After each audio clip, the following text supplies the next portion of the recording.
अस्सलाम वालेकुम dear students, उम्मीद है आप सब खैरियत से होंगे। हमारा आज का जो लेक्चर है ये बहुत ही इंपॉर्टेंट है लॉ गेट के एस्पिरेंट्स के लिए। जैसे कि आप सबको पता है कि लॉ गेट में जो लीडिंग कॉन्स्टिट्यूशनल केसेस हैं उसके 5 मार्क्स हैं। लीडिंग केसेस के कितने मार्क्स हैं? 5 मार्क्स हैं और 8 लीडिंग केसेस हैं। अब इन 8 लीडिंग केसेस से प्रीवियसली मोस्ट रिपीटेड क्वेश्चंस कौन कौन से हैं आज हम ये डिस्कस करेंगे। सेकेंडली के एक लीडिंग केसेस में कौन सी जगह से, कौन से पोर्शन से क्वेश्चन पुट किया जाता है, ये सारा आज हम डिस्कस करेंगे। तो 8 लीडिंग केसेस हैं। फर्स्ट ऑफ ऑल जो इम्पोर्टेंट एक केस है वो है मौलवी तमीज़ुद्दीन ख़ान केस। अब मौलवी तमीज़ुद्दीन ख़ान केस जो है आपका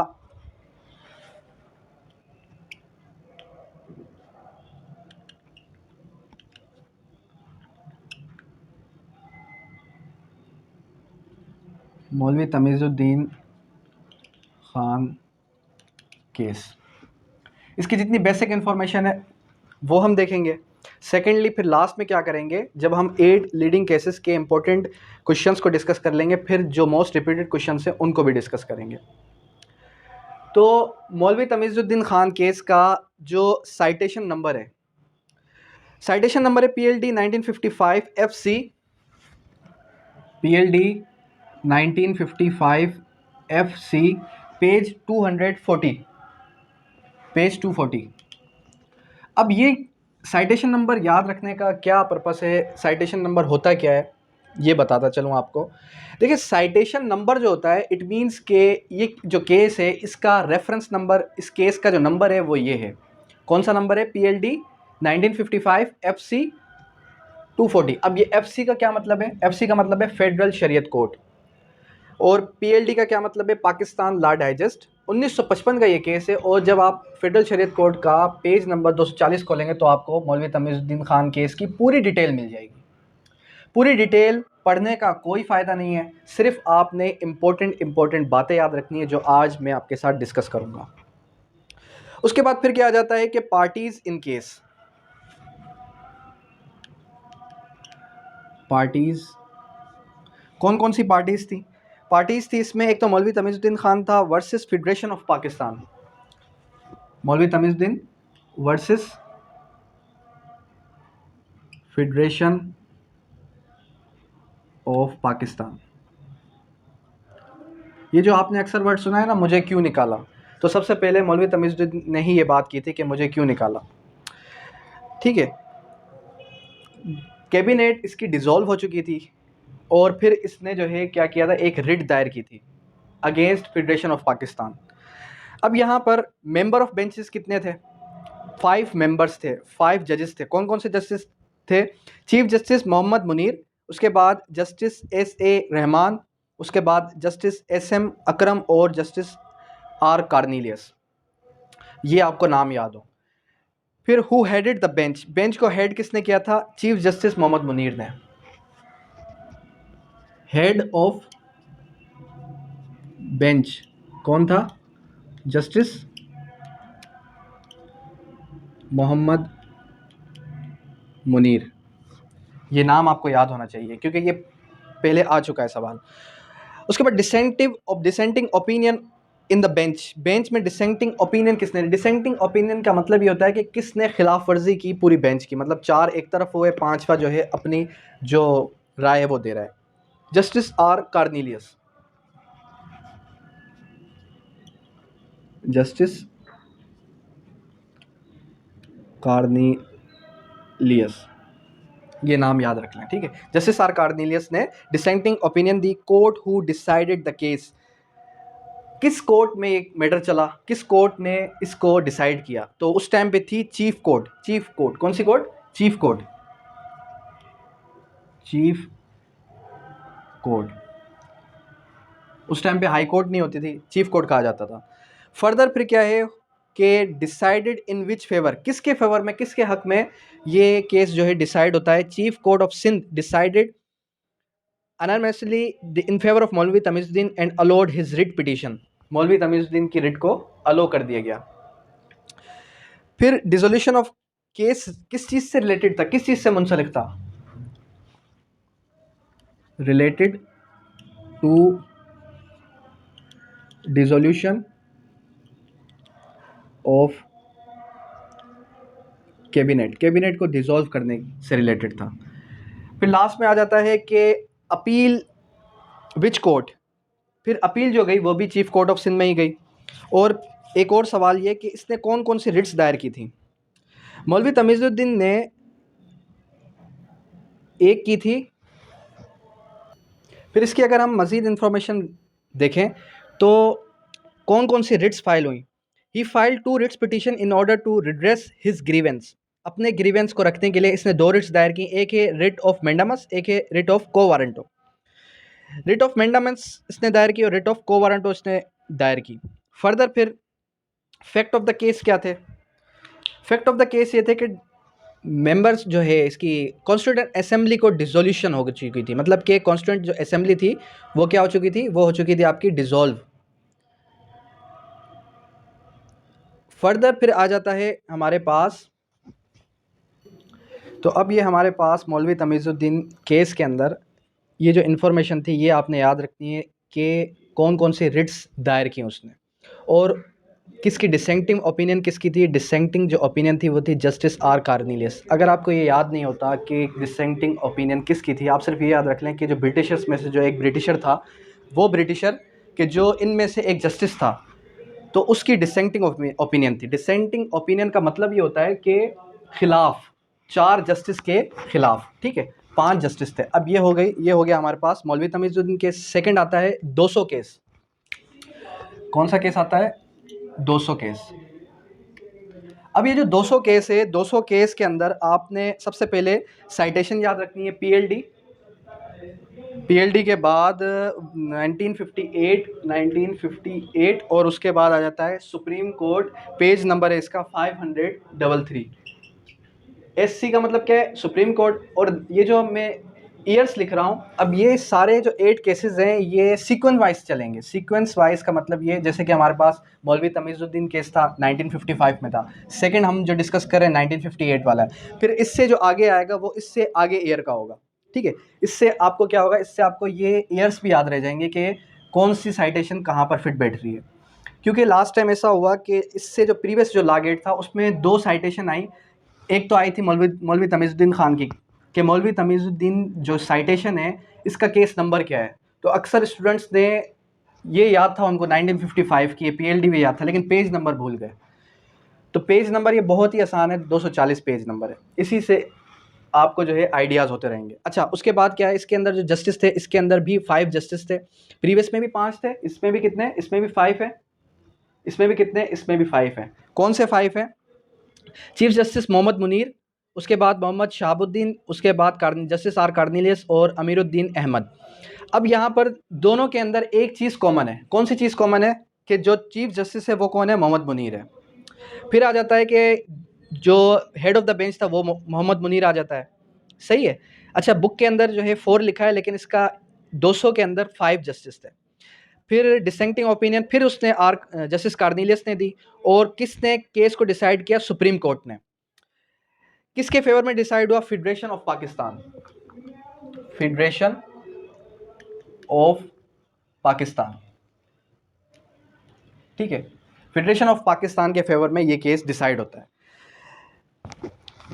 और अपील इसकी कहाँ लाए की? High court, Lahore high court, Lahore high court. क्योंकि मैं आपको पहले भी बता चुका हूँ कि जो हमारे पास इस्लामाबाद कैपिटल टेरिटरी है, 2010 से बिफोर इस्लामाबाद के अंदर हाई कोर्ट नहीं थी, तो उसकी जितनी भी रिट्स थी वो लाहौर हाई कोर्ट में लगती थी। अब आ जाए नेक्स्ट केस की तरफ। ये जस्ट मैं आपको सिंपली इम्पोर्टेंट पॉइंट्स क्लियर करवा रहा हूँ, इसके बाद हम मूव ऑन करेंगे एमसीक्यूज़ की तरफ कि एमसीक्यूज़ कहाँ से बनते हैं। थर्ड जो केस है वो है अस्मा जिलानी केस। कौन सा केस है? अस्मा जिलानी केस। अब अस्मा जिलानी केस, अस्मा जिलानी कौन थी? अस्मा जिलानी एक फ़ीमेल थी, और इसके लिए आपने ये याद रखना है कि किसके खिलाफ इसने जो है केस किया? Government of Punjab and others. किसके खिलाफ किया? Versus government of Punjab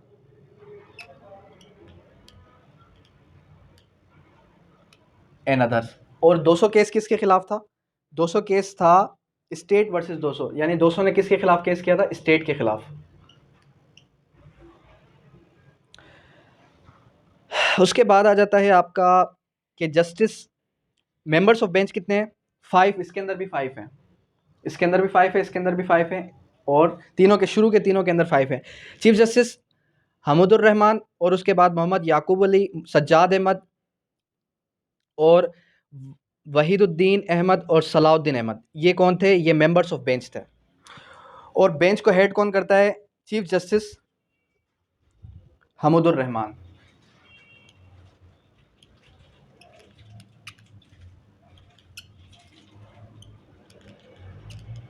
chief justice Hamoodur Rahman. Further फिर क्या आ जाता है कि डिसेंटिंग ओपिनियन किसने दिया? किसी ने नहीं दिया। Court who decide the case, supreme court इसको डिसाइड करती है, और decided in whose favour? Miss Asma Jilani. और किस थ्योरी के खिलाफ, किस थ्योरी के तहत ये जो है डिसाइड होता है? ये होता है केल्सन थ्योरी के तहत। किस थ्योरी के तहत? केल्सन लॉ थ्योरी के तहत। फर्दर केस किस चीज़ से रिलेट करता है? इलीगल डिटेंशन से रिलेट करता है। किस चीज़ से रिलेट करता है? Illegal detention under martial law, जो कि 1971 की मार्शल लॉ थी, जो कि 1971 की मार्शल लॉ थी। उसके बाद लाहौर अपील कहाँ जाती है? लाहौर हाई कोर्ट और सिंध बलूचिस्तान हाई कोर्ट में। फिर जो फोर्थ केस है वो है बेगम नुसरत भुट्टो केस। बेगम नुसरत भुट्टो केस के अंदर कौन कौन से जस्टिस थे? जस्टिस चीफ जस्टिस अनवारुल हक, वहीदुद्दीन अहमद और मोहम्मद अफजल शीमा, ये सारे जो है इनके जस्टिस थे। और अनवारुल हक क्या करता है? हेड, बेंच को हेड करता है। और इसके अंदर कितने जस्टिस हैं? इसके अंदर 9 जस्टिस हैं। सर एक सवाल है, ये कॉन्स्टिट्यूशनल केसेस में लागू के किस तरह सवाल आते हैं? देखें, मैं आपको पहले क्लियर कर चुका हूँ कि अभी जस्ट हम मूव कर रहे हैं, बेसिक जितने भी मेन पॉइंट्स वो डिस्कस कर रहा हूँ। आगे जैसे ही मूव ऑन करेंगे तो मैं आपको लॉ गेट से रिलेटेड जो इंपॉर्टेंट एमसीक्यूज हैं ये भी डिस्कस करूँगा। फर्दर फिर क्या आ जाता है? Detention of Zulfikar Ali Bhutto. अब जुल्फ़िकार अली भुट्टो का जो केस था, उसका केस नंबर आपको याद हो, 1977, सुप्रीम कोर्ट, पेज नंबर 657। फिर उसके बाद 4 और केसेस हैं। नवाज शरीफ केस, अल जिहाद ट्रस्ट केस, और सैयद ज़फ़र अली शाह केस, खान असफंद यार वली केस। अब इसके अंदर भी आपने सिर्फ और सिर्फ इंफॉर्मेशन याद रखनी है। कौन कौन सी? साइटेशन नंबर और PLD 1993, supreme court, page number है 473। और उसके बाद जो है अल जिहाद ट्रस्ट का जो केस नंबर है वो आपको याद हो। अच्छा, अब यहाँ पर पार्टीज केस कौन सी थी? नवाज शरीफ केस के अंदर Nawaz Sharif versus president of Pakistan.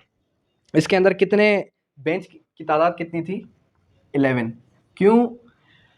अब देखिए, यहाँ पर लॉ गेट जो कंडक्ट हुआ इससे प्रीवियस 2 सवाल ऐसे आए थे कि आप ये बताएं कि इस बेंच में कितने जजेस थे, इस बेंच में कितने जजेस थे। जहाँ पर 11 है वहाँ पर 5 लिख के आ जाते हैं स्टूडेंट्स, जहाँ पर 5 है वहाँ पर 11 लिख के आ जाता है। तो ये चीज़ आपने इसको रट्टा मारना है अच्छे तरीके से कि कहाँ पर 11 लिखा है, कहाँ पर 5 लिखा है, कहाँ पर 12 लिखा है, कहाँ पर 5 लिखा है। क्योंकि बुक में कहीं ना कहीं मिस्टेक है, जहाँ पर 4 है वहाँ पर एक्चुअल आंसर 5 है। फर्दर फिर क्या आ जाता है कि जो डिसेंटिंग ओपिनियन दिया नवाज शरीफ केस के अंदर सज्जाद अली शाह ने दिया।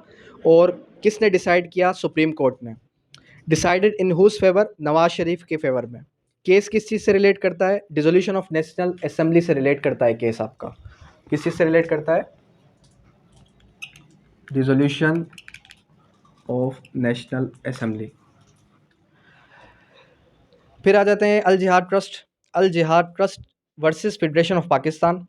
इसके अंदर भी 5 जस्टिस हैं। कौन कौन से? चीफ जस्टिस सज्जाद अली शाह, अजमल मियाँ, उसके बाद अफजल इलाही ख़ान, और उसके बाद जो है मंजूर हुसैन सियाल।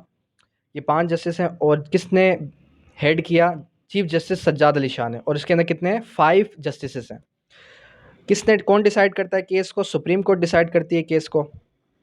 और केस किस चीज़ से रिलेट करता है? अपॉइंटमेंट ऑफ जजेस इन हायर जुडिशरी, यानी कि जुडिशरी में जितने जजेस हैं उनके अपॉइंटमेंट से रिलेट करता है। और ये जो है अपील जाती है किस आर्टिकल के तहत? आर्टिकल 184 सब क्लास 3 के तहत। और नवाज शरीफ वाला जो केस है उसमें भी आर्टिकल 184 सब क्लास 3 का नाम याद रख लें। और नवाज शरीफ का जो केस है इसके अंदर आपने एक चीज़ याद रखनी है कि डिसोल्यूशन ऑफ नेशनल असेंबली जो होती है प्राइम मिनिस्टर की, वो होती है आर्टिकल 58(2)(b). Article 58(2)(b).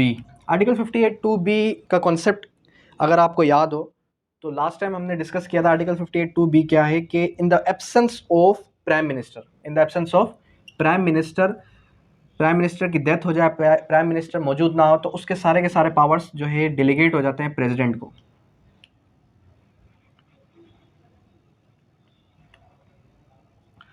अब ये जो पावर है, ये पावर कॉन्स्टिट्यूशनल है, अनकॉन्स्टिट्यूशनल है, इसकी डेप्थ में हम नहीं जा रहे।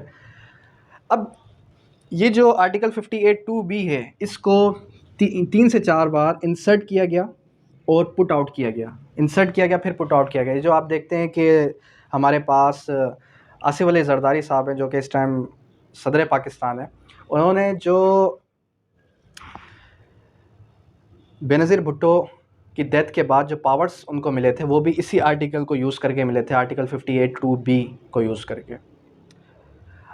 ठीक है, उसके बाद फिर फाइनली 2010 के अंदर जो अमेंडमेंट्स होती हैं उसके अंदर ये आर्टिकल 58(2)(b) कैंसिल हो जाता है, ओमिट हो जाता है। फिर आ जाता है हमारे पास अल जिहाद ट्रस्ट। अल जिहाद ट्रस्ट के अंदर केस नंबर है PLD 1996, सुप्रीम कोर्ट 324। अल जिहाद ट्रस्ट के जो जजेस हैं ये आपको नाम याद हो, सुप्रीम कोर्ट में हेड होता है और आर्टिकल 184 सब क्लास 3 के तहत पिटीशन फाइल होती है। फिर आ जाता है सैयद ज़फ़र अली शाह केस। सैयद ज़फ़र अली शाह केस जो है वो 2000 में फाइल होता है, PLD 2000, page supreme court page number 869, supreme court page number 869।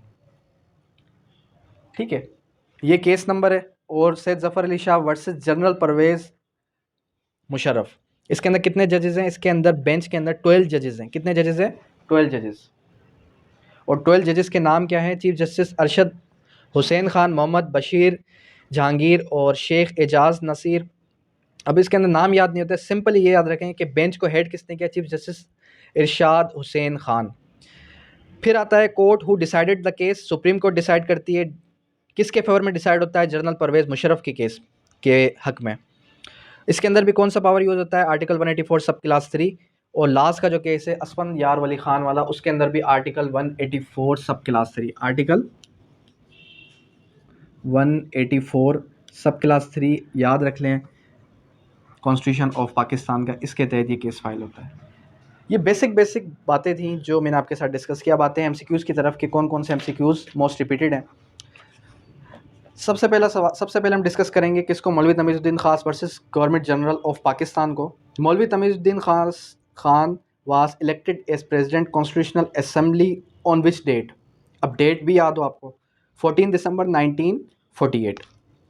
कौन सी डेट है ये नोट डाउन करते हैं, 14 दिसंबर 1948। फिर उसके बाद मौलवी तमीज़ुद्दीन की जो असेंबली डिज़ोल्व होती है वो किसने डिज़ोल्व की?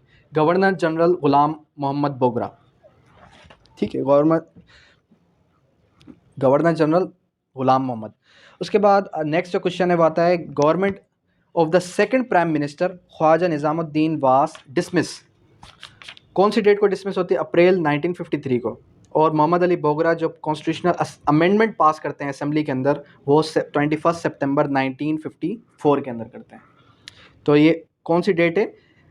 वो है 21 सितंबर 1954। अब ये डेट्स भी आपको याद होनी चाहिए। फिर नेक्स्ट सवाल कि Maulvi Tamizuddin filed a writ petition before chief court of Sindh. कौन सी कोर्ट के अंदर करते हैं? चीफ कोर्ट ऑफ सिंध के अंदर। फिर रिट पिटीशन फाइल्ड बाय मौलवी तमीज़ुद्दीन रिड्रेस हिज ग्रीवेंस। कौन कौन सी रिट पिटीशन थी? एक थी हमारे पास writ of mandamus and writ of quo warranto. फिर नेक्स्ट केस आ जाता है 200 versus other case. The president Sikandar Mirza annulled the constitution of 1956। जो हमारे पास सिकंदर मिर्ज़ा है उसने 1956 को ख़त्म किया। कौन सी डेट को? 7 अक्टूबर 1958। अब ये जो कॉन्स्टिट्यूशनल केसेस हैं ये केसेस कहाँ से हैं? कॉन्स्टिट्यूशनल हिस्ट्री ऑफ पाकिस्तान से हैं। अगर किसी स्टूडेंट ने कॉन्स्टिट्यूशनल हिस्ट्री ऑफ पाकिस्तान का सब्जेक्ट नहीं पढ़ा तब तक उसको इस चीज़ की हाव नाव नहीं होगी। सेकेंडली फिर क्या आ जाता है कि स्टेट वर्सेस 200 वाला सिंपल केस किस चीज़ का केस था? ये केस कोई सिविल केस था, ये क्रिमिनल केस था, किस चीज़ का केस था मिस्टर ओसामा? स्टेट वर्सेस 200 किस चीज़ का केस था? इसमें एक मर्डर हो गया था ना जी, ये एक मर्डर का केस था जो कि एक शख्स था 200 जो कि लोरालाई में रहता था बलूचिस्तान में, उसका मर्डर हो जाता है, उसका एक केस था, फिर एक कन्वर्ट हो जाता है कॉन्स्टिट्यूशनल केस के अंदर। उसके बाद 200 was convicted under a tribunal system justice by Loya Jirga. तो लोया जिरगा का नाम आपको याद हो। अब ये भी सवाल आ चुका है कि इसके अंदर एफआरसी फेडरल फ्रंटियर रेगुलेशन जो अथॉरिटी है उसकी उसका ईयर कौन सा था, ये सवाल 2 बार आ चुका है। 1901 the tribal authorities of Loya Jirga charge 200, किसके ज़रिए उसको चार्ज किया गया? उसको चार्ज किया जाता है FCR 1901 के तहत। फिर लाहौर हाई कोर्ट, नेक्स्ट सवाल है, Lahore high court declared FCR unconstitutional, मतलब लाहौर हाई कोर्ट डिक्लेयर कर देती है कि जो हमारे पास कानून था FCR 1901 वो अनकॉन्स्टिट्यूशनल था। क्यों अनकॉन्स्टिट्यूशनल था? इस वजह से क्योंकि उस वक्त में जब कॉन्स्टिट्यूशन पास हो गया उसके तहत प्रीवियस जो ये कानून था, ये कानून पाकिस्तान का हिस्सा ही नहीं रहा, अंडरस्टैंड। तो इस वजह से उसको क्या करार दे दिया गया? अनकॉन्स्टिट्यूशनल। फर्दर फिर क्या आ जाता है कि 200 and other were convicted under which section of FCR। ये सवाल आया था जो स्टूडेंट्स कह रहे थे sir out of box question आया है। ये सवाल आउट ऑफ बॉक्स नहीं था। अगर आपने इस केस की डिटेल पढ़ी होगी तो आपको ये केस आउट ऑफ बॉक्स नहीं लगेगा। ये केस क्या था? FCR 1901, सेक्शन कौन सा है? सेक्शन 11। फिर next question, Lahore high court decided the proceedings Lahore high court decided the proceedings of council of elders dash under FCR 1901 voidable, null and void और कॉन्टीजेंट। तो इसका आंसर है नल एंड वाइड। फिर next case आ जाता है miss Asma Jilani versus government of Pakistan. Asma Jilani जो थी versus government of Pakistan, PLD 1972 case filed Asma Jilani and Punjab release of her dash. किसके लिए किसकी रिलीज़ के लिए उसने ये केस फाइल किया था? अपने फादर के लिए, जिसका नाम आगे चल के पढ़ते हैं। अस्मा जिलानी, मलिक गुलाम जिलानी।